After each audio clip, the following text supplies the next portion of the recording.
Welcome. We're back. Game 2 between Alliance and Double Dimension in the BTS Summer Cup. And we're looking to see if Alliance can close it out in 2 or if this is going to need a Game 3. Alliance taking Game 1 seemingly in ease after the first bit of laning phase. It kind of went the way of Double Dimension. There was a fight over mid that ended up really turning the game around, and Alliance didn't look back from there. And this draft, they go Beastmaster and again to that Crystal Maiden. And Double Dimension, they pick up the Wisp, so a little bit of a change for both sides, but back to the Crystal Maiden. Alliance go. 5 seconds remaining. Man, I'm hyped. I have not seen any Wisp ever since the nerfs. Supposedly the hero is trash, but people say that literally every single time IO gets nerfed, and then people are like, oh wait, Tether is still an amazing ability. And so somehow I feel like nothing has changed. Yes, the resourcefulness of Relocate has changed dramatically. For those of you who are not aware, Relocate is now a channel, and it used to be like a, I don't really know how to describe it. It used to just be like a delay, and you used to still be able to stop it with stuns and stuff like that to turn off the Relocate from going off. But now the biggest thing is that IO has to stay still, and so you have to channel the Relocate. You can't tether people while you're channeling the Relocate. You have to sit still, and you are susceptible now to silences as well. And, you know, obviously all the other aforementioned sources of crowd control to and to Relocate. So it's not great, I won't lie. But at the same time, the hero is still an immense support to have, because tether is super value all game long, and so is overcharge. Yeah, that tether is mega value when you end up taking tether grants ags. That is one of those things I've been seeing Wisp mainly used for. You get a team that's got like one of those amazing ags, and then you just tether to that person. Like, I would say Bloodseeker, but he's banned, obviously. He is one of those high priority tether grants ags targets, if I've ever seen one, giving those 2 ruptures. Yeah, I think as long as your team has like 2 Aghanims users that are like uncommon pickups, then I think it's pretty nice. Like, at one point, Gyrocopter was kind of common, and then people were like, wait, I should just build the Aghanim Scepter, it's pretty good.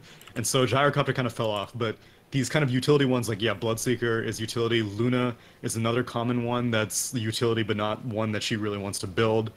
There are a few other heroes, but you basically just want 2, because the first one is like the initiation one, and so you'll have your IO be paired to that utility core to give them an Aghanim Scepter. Like in this case, it could be Night Stalker. It's not necessarily that great, because obviously it'll turn off once you disconnect, but in teamfights, then you, no matter what, IO always wants to be linked to the carry. And if your carry can make use of the Aghanim Scepter, it's even better. But otherwise, IO is mainly just like, I would just want to overcharge my highest net worth core. If he or she has an Aghanim Scepter, it's even better. But otherwise, I'm still a great support, no matter what. They go back to the Undying, so they like this combination of the Crystal Maiden Undying, like you said, with that aura to help out the decay. We'll see if they played a little bit differently. You would have liked Undying and Crystal Maiden to switch lanes, but yeah, we'll see what they do this time. I mean, I guess maybe the part of the idea is that they would rather Taiga have a better game, and they're like, well, whatever, Insania. Like, if you are being useless in the laning phase, that's okay, because our Undying is more important. And so if it was the Undying Brewmaster lane up against that Lifestealer and Vengeful Spirit, then it's possible that Undying would have had a harder time and not farmed as much. And so we'll see if they're able to pull it off again. It always makes me, it always gives me pause whenever I see a Crystal Maiden who is already a subpar lane support in terms of like right-click damage and crowd control utility, and then she's just being put into like an aggressive dual lane where she can't even farm the jungle. That always has me a little skeptical, but it worked out well last game, so we'll see what they do this game. And then Double Dimension, they do go to that Gyrocopter, and you know, that Ags granting always comes into play here. We'll see if Gyrocopter just, of course, picks up the Ags, as we saw that last game for McKay, picking up the Gyrocopter Ags. But this time it could get granted by Wisp. Maybe he's not the target for it. Maybe they're still waiting on one more hero to have like that big Ags. Do we see that come out from Double Dimension? A hero that is just, you know, going to be good, but also has a pretty important Ags granting capability? I think they'll keep it in the back of their mind, but I don't think they're going to try to build their draft around it. I think the main reason that they picked up the Gyrocopter, well, maybe Alliance is trying to take away the Luna. I know Loda used to be a big fan of Luna. We'll see if Mike or Koikva are quite as eager about it. The main reason they picked up the Gyrocopter is they needed a way to deal with Undying. Last game, they had nothing. Kumin on the Lifestealer was constantly trying to like, well, who do I kill? Do I kill the Undying, or do I go after the Tombstone? And he's just going to soul rip the Tombstone. And so they had no way of being able to deal with both. Whereas Gyrocopter, all he has to do is turn on Flat Cannon and just start hammering away at the Tombstone and clears all the zombies, clears out the enemy team with all the Flat Cannon shots. And so that's the primary benefit. Radiant team back. Then we see Shadow Demon. Okay, we're getting some Aghanim's utility, in theory. Get the break and charges on the Shadow Demon. So Shadow Demon, Gyrocopter, Night Stalker, Wisp. I would say if she wasn't banned, Mirana would have been a possible choice, but banned in the last phase. So Shadow Demon not going to have that arrow combination that you might be looking for. Yeah, and it needs to be another core, otherwise the other traditional one is banned, but you already have your support duo figured out, so chances are that I think the era of dual mid IO has kind of fallen off, and so I imagine that it's just going to be Night Stalker and probably Shadow Demon going up against whatever alliance ended the safe lane, which is probably going to be Luna and maybe Undying, maybe Crystal Maiden. And both teams are looking for their mid lane right now, where there's Alliance ban out the Mirana in the previous phase, and now Lina in this phase, and Double Dimension. I think, again, like, Shadow Demon was kind of like a half denial pick, perhaps? Well, maybe not, actually, because I don't think Alliance needed another core, and I don't think they run a Shadow Demon core, as amusing as that is. Yeah, I wouldn't expect it to be. Shadow Demon core, especially. I mean, maybe, I don't know. The Luna Shadow Demon combo is always deadly, but you don't need the Shadow Demon for Luna to be the hero Luna wants to be. Yeah, Beastmaster with the Inner Beast Aura is probably enough, and even in the laning phase, again, now we have a hero that can somewhat take advantage of spamming spells.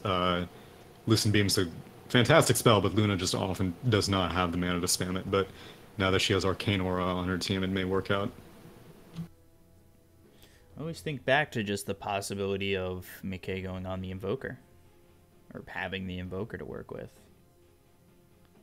But again, you talk about someone who you might want to have prioritize, or not prioritize, but have the, you know, the effect of the Crystal Maiden Aura help. Right. So Kunkka gets picked up here for Double Dimension. Now they've got the X, the Torrent, boat to work with.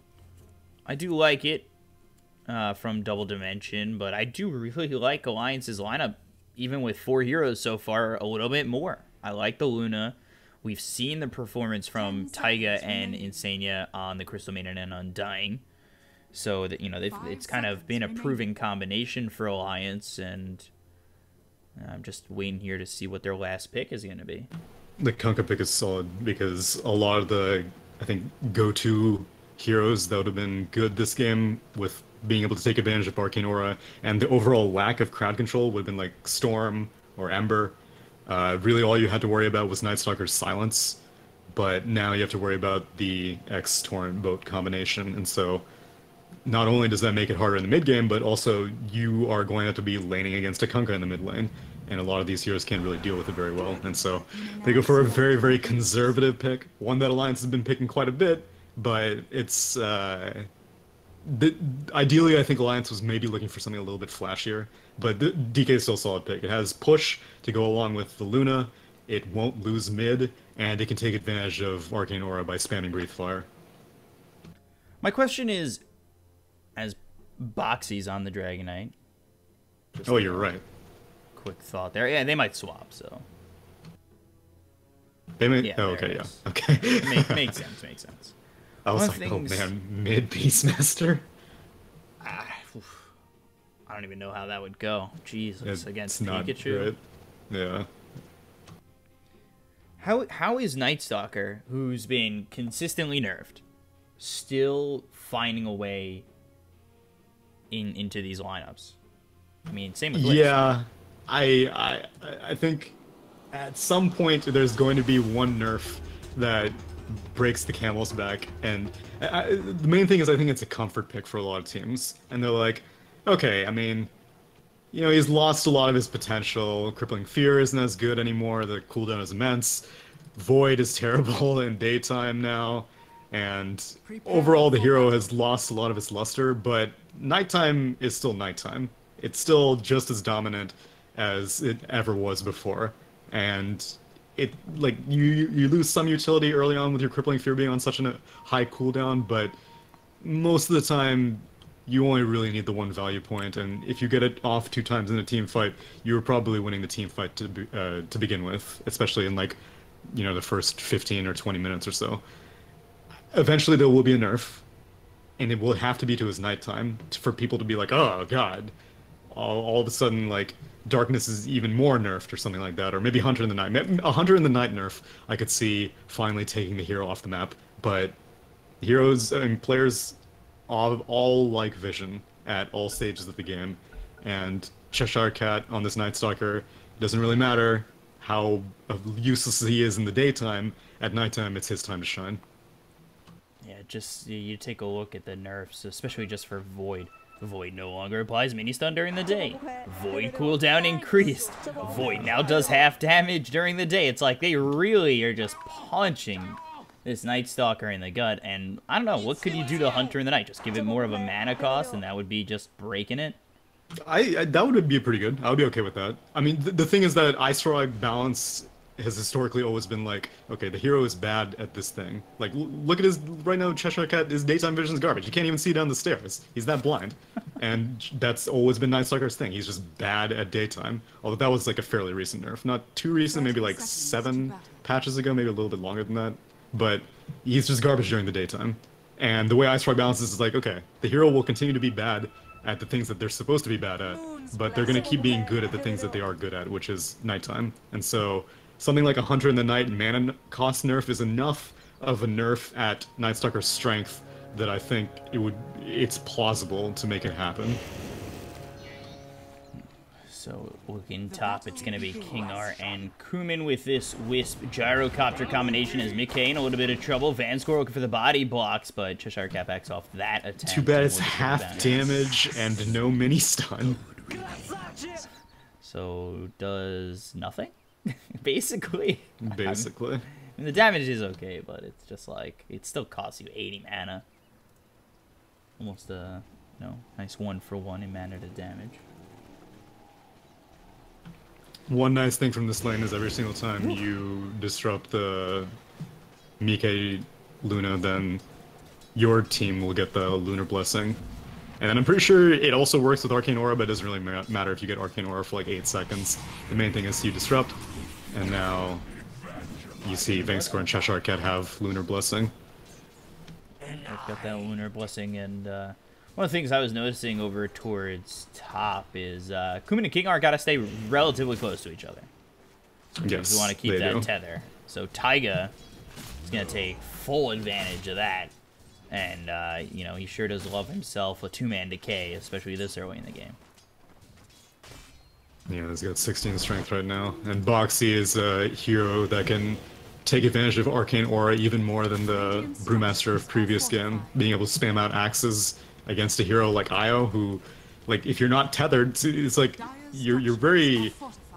It's very difficult to play Io because, like, okay, I have to tether someone, but that means I get decayed. And if I don't tether someone, then I'm very slow and I'm very susceptible to getting wild axed because my move speed is just terrible. And so King R is going to probably have to think way more than most IOs have to think in the laning phase, because most IOs are just like, Link, sit there, I can just right-click my own carry and follow them around, and then maybe eat tangos every once in a while. But here, his positioning is going to be paramount. Yeah, I mean, these decays have just been hitting Kumin to the point where he has 430 health. I mean, that is just... that's basically nothing this early in the game. And nice, another decay. 20 strength. I mean... Yeah, but think about how not value his tangos are right now. Oh my god. It's the opposite of maximum value. It's minimum value tangos. But Jesus, these punches. Wow, oh Kumin almost dropping real quick. See, now that is a value salve right there. Yeah, forced to use that salve as over bottom He got up to Insania. full HP in like half a second. Is now bot lane. And Insania drops to Vanscore. I think that's the second time Vanscore's gotten first blood, and then X over mid with the Torrent on a Koifa. This isn't going to lead to a kill, but it will snag that regen. And the Breathe Fire will then stop it. This time, Crystal Maiden is in the safe lane, but she can never leave to go to the jungle. She has to be policing this Luna the entire time, which is fine. Again, like, this seems to be the way that Alliance want to play the Crystal Maiden. Not, like, again, Insania has skipped Frostbite early on, just got the early point in Crystal Nova and Arcane Aura, and she's just a lane support. Doesn't need to...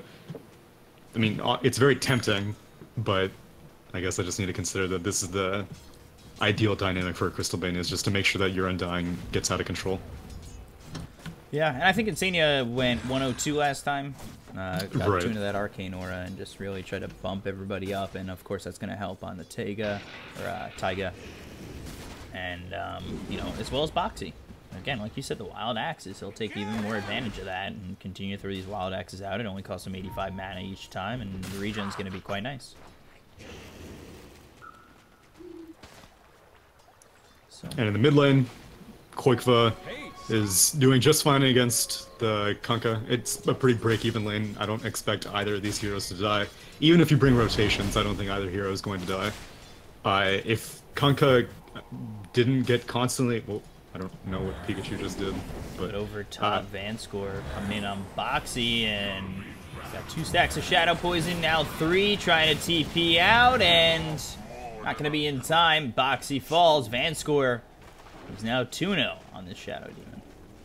that Rocket Barrage was getting almost entirely dispersed by all these Radiant creeps coming by, but there's enough damage to get the kill. And solid rotation by Vanscore, all the way from bot to top, but it pans out. Yeah, he had made a stop over mid for a moment, and then just was like, yeah, this isn't going to really help me too much. Now it's 5-minute bounty rune time. Let's see what Cheshire Cat and King R want to do. Oh, they're invading Insania. Oh, man, Insania. He's going to be spotted. Cheshire Cat gets the bounty rune. This is nighttime. This is a problem. As Insania trying to run away, but Cheshire Cat's so fast, and King R is actually the one who will get the last hit onto that Crystal Maiden, dead for the second time. Yeah, Mickey doesn't even try for any body blocks, and I respect it. If he had to stick around any longer, it's possible that this hero, who is still very, very good at nighttime, would have killed the Luna as well. And you take a look as they're just continuing to harass this Alliance side. The Lucent Beam comes out, but look at this damage just coming through. But Night Stalker got nerfed. I don't get it. Nerfed 3 patches in a row, and that's the face of a hero that just does not care. Nerf me all you want. I don't care. I'm still going to be strong at nighttime, and, you know, that's half the time. If Half not the time. more when I've got darkness. The math adds up. And Luna's a hero who theoretically is less vulnerable at nighttime. She gets bonus night vision with Lunar Blessing. It might happen It's again. not much at level 1. Oh. Yeah, Mickey getting chased. Vanscore here with the disruption. Now the poison coming out. The Crystal Nova is going to be thrown by Insania, but Spirits and the kill. Cheshire Cat will grab it. This is just absolutely brutal at the moment, and now Vanscore looking in for more. They're going under the tier 1. They're looking for Taiga as well as Insania. They'll take out Insania. Now Vanscore and the rest look over at this Undying 4. 5 stacks of Shadow Poison, trying to survive, but everybody's here to get the kill, and they finally get one on the Vanscore, so it's only 7-1, but double dimension. This is a Night Stalker that just will not be stopped at the moment. Yeah, unfortunately the Shadow Demon also dies after the Undying died, so Taiga doesn't even get any experience for that, but...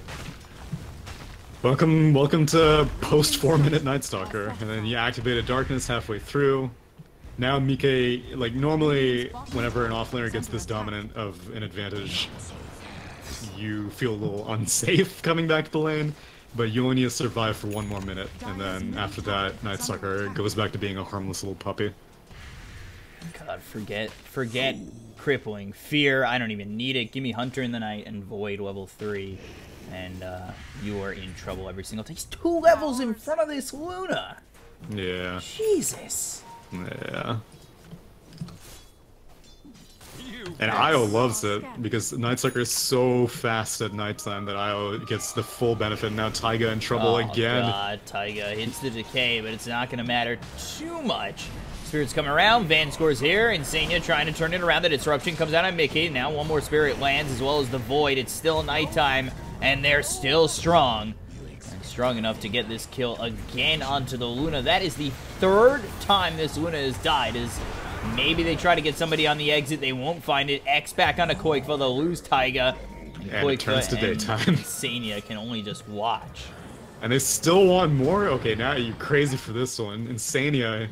Maybe a little vulnerable, though. They're going to go for it. They've got Kumin here now. The Torrent lands onto Koikva. He's up. He's down. Call down comes out. They'll get the kill. Boxy here. It's like, all right, you know, if we're all going to try and die, I'll be in here, too. They finally take out Cheshire Cat, which, by the way, is a 5 times kill streak at 8 minutes in. A good amount of gold going the way of this Undying, but still, this is just brutal at the moment. And well played by King R and Pikachu on this Io and Kunkka, respectively. This Beastmaster rotated only because he has Primal Roar, and he's like, well, I'm gonna get some turnaround kill for this, but he gets constantly slowed by the Io Spirits exploding, and then the Torrent connects. Now Boxy looking for a Roar, but he's just never able to get in range. And now the X with the Torrent. Boxy stepped in front by this Gyrocopter, actually has to Primal Roar, leaves the Undying by himself, and Cheshire Cat says it's daytime, but when I've got my team behind me, okay. It's actually Pikachu who gets the kill. Cheshire Cat is 5-1-5. He's been involved in all but 1 of the kills. He sees Insania, turns it to nighttime, flies over. There's Hunter the Night as well as the Void. Insania very low, ends up falling thanks to the earn damage. And now Mickey forced to just TP away. And over mid, they go for Koikva. They've got the X. Dragon Tail comes out onto this Kunkka. He'll be pulled back. Finally, the Rocket Barrage call down comes out. Koikva trying to run. 3-man decay comes through from Taiga, but not going to do anything, and the chase is still on because it's nighttime and Cheshire Cat is still here. He finds the Void, he gets the Crippling Fear, the Rocket Barrage hits Kumin with the double kill, and it is 14-2. To be fair, it's only 2k net worth advantage for Double Dimension, so it's not wildly spiraling out of control, and the majority of all these kills are all ending up on Night Stalker, which, you know, is not great. You never want that. Right on a Kumin, trying to just get 1. And now the Eclipse is down, and they can't even get that. Yeah. Mika is feeling the pressure. He doesn't feel safe farming anywhere, so he just wants to go get kills. But it's not easy. Now they're going to try to push. It's going to be natural night in a minute and a half, so you need to take as much advantage of these moments as you can. I always thought about whether or not Dota should implement, like, daylight saving. And score. Getting a little bit low, but here's the boat. Oh my god. Explodes! They'll get the kill on a Van score. They'll take out King R. Boxy, credited with a double kill. Not the worst, but losing your DK is kind of bad, and Pikachu getting low, trying to run. Buyback relocate. Oh, You're crazy for this one. Yeah, King R buys back, tries to relocate, will lose his life a second time. Triple kill here for Boxy. Alliance strings some together, and they desperately needed that. These illusions have just been sitting there the entire duration. Yeah, Koikva had roughly 4 or maybe 5 stacks. I think it was 4 stacks of Shadow Poison, and then a 5th one may have come right as the Tidebringer attack was connecting right before he got cleaved down, and so, yeah, this... what should be a very, very tanky frontliner of the DK was looking like paper, but it was a few extenuating circumstances. He may have also had Soul Catcher on him. As you said that, which illusion was standing around? Was it the DK illusion? No, that I was just talking about the Wisp ones over. Right. Secret shop. Oh, wait, never mind. That requires a talent now anyway. But yeah, so DK looking a little fragile, and I'm curious if that means that he'll change his build. He doesn't have anything that's quick by right now, but I think it's in his best interest to just get items that let him tank up his now Insania. Oh boy, Cheshire Cat again with the Crippling Fear, uses the darkness and gets the easy takeout on the Crystal Maiden. He's just spamming darkness on cooldown. I love it. Yeah. God, Void just hits so hard as well. The Lucent Beam comes out on a King R, but Mickey very low with the Urn on him, trying to run away. They'll get the boat. That'll hit on Taiga. Finally, they'll lose King R. Now they look over at Vanscore's in a little bit of trouble. Boxy doing so much damage with the help of Koikfa. They'll grab themselves a second. They look over at Cheshire Cat. It is nighttime, so they got to be a little bit careful around this Night Stalker. The Crippling Fear comes out through to this Koikfa DK. And somehow Alliance, without Mickey, get the better of it. A tier 2 dive may be a little bit excessive. Like, Night Stalker can get away with it, and Io can kind of get away with it. But then, like, Kunkka was trying to walk in, Shadow Demon was trying to walk in. These heroes are not quite as tanky as this Night Stalker is. And Io can only pair onto one of them, and obviously Io's going to pair onto the fastest of the heroes. And so, a little overzealous, but Alliance are holding on, which is, like I said, it's only a 2k net worth advantage, so despite all this movement, Alliance aren't massively falling behind by any means. I feel like they desperately need this Nice Mask of Madness on this Luna, but even then, I don't know if the Mask of Madness is going to really do that much for the Luna. Boxy, top lane. Boxy in a little bit of trouble. The chase is on the Torrent doesn't land, but Vanscore able to clean up Boxy, gets himself a little 3-time spree gold. Bot lane, Insania. Ooh, that's an Eclipse. Just to get the kill on a King R. That is an Eclipse on, I think they were trying to get Kuman. Here comes Cheshire Cat. It's still nighttime, and you gotta run away. Mickey here by himself now. There's the Crippling Fear with the Void Call down. Kuman, Rocket Barrage, and that is just the Luna dropping for the 4th time, and this is...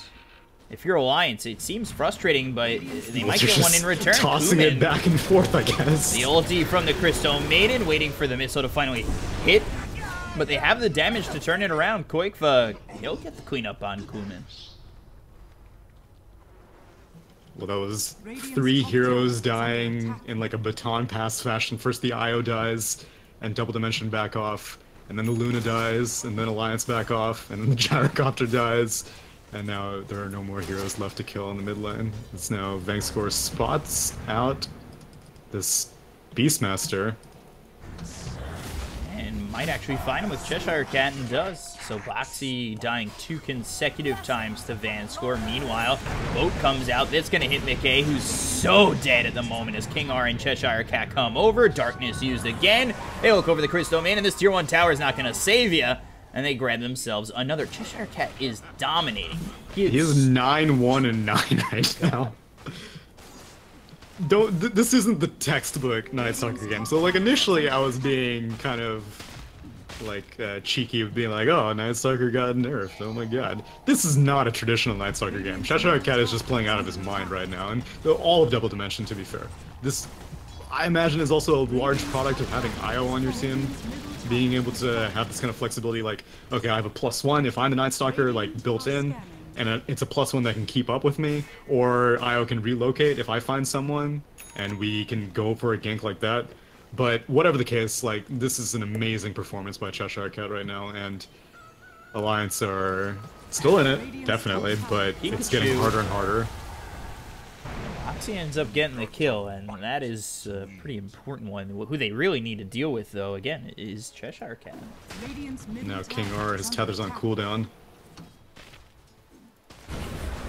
Getting chased, Quakefoot looking for the kill. He's One all more alone second in the moment, and get themselves a second. So yeah, this is in Dota games aren't a sprint. They're looking like a relay right now as the baton is, okay, you guys get some kills, now we'll get some kills, now you guys get kills. And now top lane, they may get another one, but Kuman does not put out the homing missile, so Beastmaster gets out. Shadow Demon is also proving to be super value, way better than the Vengeful Spirit of the previous game. Like, beyond the Shadow Poison being very difficult for these heroes to deal with, the Disruption illusions are just amazing. You're getting, like I said, in the laning phase they were getting the Lunar Blessing, and then later on they'll be getting the Glaives off of this Luna. They've been getting Inner Beasts off of the Beastmaster. They've been getting Dragon Form. Oh. Chased X, Rocket Barrage. They don't even need to pull him back. They'll get the easy kill there. Yeah, it seems to be much more valuable than that Venge, where it seemed as though the game was more of a 4v5. And the Venge really didn't participate in much. Relocate comes out over towards bottom. Mickey dead again. Kuman with the kill there. That is the 6th death here for the Luna. See, like, even at daytime, when you think you're safe, that means relocate is always a factor. They actually relocated back towards Koifa and Insania, but won't amount to much. Yeah, I don't think they wanted to, but this is the downside of the new channel relocate. Gyrocopter just has to stand there with Io and be like, okay, fine, you look for a place to relocate, I'll stand here patiently. Can Luna pull the game back, or is it just seemingly impossible? Well, it's going to be a lot more than Luna. I think right now the biggest things are Beastmaster and DK. They're the... Like, Luna can definitely carry this if it comes to late game, but Beastmaster and DK, the real question is, can they carry it in the mid game right now? Which Boxy has had this Blink Dagger for quite a while, and I don't think I've seen a single roar other than that one in the mid lane where it was just purely defensive, because they're just constantly having to react to stuff, and Boxy shows up, and Double Dimension just leave. Or Boxy shows up, and then he gets X'd, and he gets torrented, and he gets slowed by spirits, and he's just never allowed to ever Primal Roar anyone. 5,000 net worth is, you know, not insurmountable by any means, and I just, you know, in an individual effort, does Mickey have enough to pull back at least his performance? Because DK, 4-3, not the best, but doing a decent job, as is Boxy at 4-3. You know, they're doing what they can to kind of, I would say, hold back Double Dimension from continuing to push, because they still have tier 2s, you know? This is not out of hand, really, at all. Yeah, a lot to work with. The real holding back will come, like, can you finally cross the river? Because Alliance have not crossed the river. They've been staying on their side of the map for basically the entire game. And now they're creeping on the enemy high ground. But they just gotta be careful. You never know what you're getting yourself into. It's nighttime. Ooh, Blink, Primal Roar, but this is deep under the tier 1 tower. They've got the Lucian Beam that's going to hit on Cheshire Cat. They look over Advanced Sword. They'll get themselves the first kill. Deep under enemy lines is going to be Taiga, who uses that ult, but gets cleaned up quickly, as well as Boxy, so it's going to be 2 dead for Alliance. Now the turnaround happens. The TP attempt out from Mickey. They'll try to maybe stop it. They won't find it, but Koifa dead anyway. 3 kills there for Double Dimension on the aggression of Alliance. And that is a nice counter step from Double Dimension, and now they head in to push this mid-tier 2. Oh, and we may get a relocate. No, it's not up. Oh, it is up. Oh, yeah, relocate over top. They find the crippling fear. They'll find Mickey again. And Kuman, working with King R just super aggressively. If they find the vision with the help of Cheshire Cat, they're going to go in every single time. Yeah, it's not quite what I had in mind with Alliance attempting to invade enemy territory. Like, I totally understand how Beastmaster is feeling. He's like, God damn it, I have this Blink Dagger and Primal Roar. I'm going to use it. But again, like, he dives in so deep, and it's like he had the backup of the Undying, kind of, but the Undying is not nearly as powerful this game as he was last game, because there's a Gyrocopter in the enemy team. Your Tombstone and all your zombies can be dealt with at a moment's notice whenever the Gyrocopter feels like pressing E. And so, normally those aggressive plays were working out last game. This game, not the case. And now, Beastmaster is scouting out this Roche attempt with the Hawk. Blink, Primal Roar on to this Wisp. They'll get the kill. The BKB is going to be popped here by Kuman, chasing on a Boxy, who gets soul ripped, but still going to fall. So they do get the kill on the Wisp, but the buyback's out from both heroes that fall in this exchange. We'll see what they end up going for. The Lucent Beam, but steps back into the Torrent. That's a huge problem for Mickey, as here comes the boat with the X. Locks him in. The Eclipse is going to come through, but it's not doing nearly enough damage. Quickfoot trying to take out Cheshire Cat. On the high ground, it's going to be Insania with this ulti, but still, it's just not enough damage. They'll lose 3. The buyback's already out from Boxy, so if he goes down, he's gone for a while. Quickfoot forced to run away, and Cheshire Cat getting a little bit low, but will end up surviving tethered to King R. Yeah, this Night Stalker has achieved his level 15 talent, so he's got the 200 health from the level 10 talent, he's got the 15 strength from the 15 talent, he's got 2.5k HP, and what, 56% magic resist with this pipe and his strength, so he just tanked that, like, entire Eclipse, and the entire freezing field, and the rest of the team was just doling out damage from the low ground, and yeah, like you said, Alliance just did not have the damage to deal with it. Not nearly enough. Not nearly enough damage. I can't even imagine how much he tanked, because so it was pipe and all of his strength, and then he also had rum on him, and so like whenever he was getting super low, and I was like, oh my god, Cheshire Cat, it was really just the rum wearing off, and it was like so much damage per tick during the hangover period, so he must have tanked an obscene amount of damage. It was really just all double dimension this game. 32 to 14. It's been a bloodbath. 46 kills in just 23 minutes. Dire's top tower is under attack. And it's just gonna get worse. Now King R has the level 15 tethered Grant Scepter bonus talent, and so that's why Kuman felt pretty content going for the BKB first. He's still gonna build the Aghanim Scepter because, like I said, teams are still like, oh wait, Gyrocopter Aghanim Scepter is just good by itself. And so he's gonna build it separately, but in the meanwhile, that means that King R can link up with Cheshire Cat and be giving full unobstructed vision during nighttime. Oh my god. And Night Stalker has a gem, so say goodbye to any source of vision on the side of Alliance. And Alliance need to find a way to really maybe rat the game out, go back to the roots. Alliance ratting? Nah, I wouldn't dream of it. Boxy over top, trying to push as best he can, then meanwhile he's got double dimension, pushing a tier 3 over towards bottom. Daedalus picked up here for this Kunkka, so Pikachu just very farm, top of the net worth, 12,500 net worth to his name. BKB is on the Gyrocopter, and this is just such an advantage for double dimension. It was 5,000 a little bit of a time ago, but now it's turned into 12,000, going for the tier 3. I don't exactly get it yet, but they're okay with that. Glyph is spent.